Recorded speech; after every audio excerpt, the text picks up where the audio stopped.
So guys, for the first step, you want to go to search and type in check for updates. Click on it. And now once you run this, you want to click on check for updates. Make sure that your computer is fully up to date. For the next step, you want to go to search and type in CMD. Now you want to run it as administrator.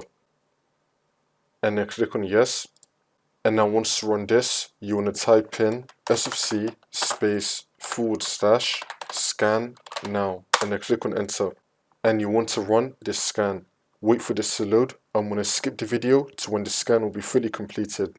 And then once that's been done, now you want to type in dism /online /cleanup-image /restore health, and then click on enter.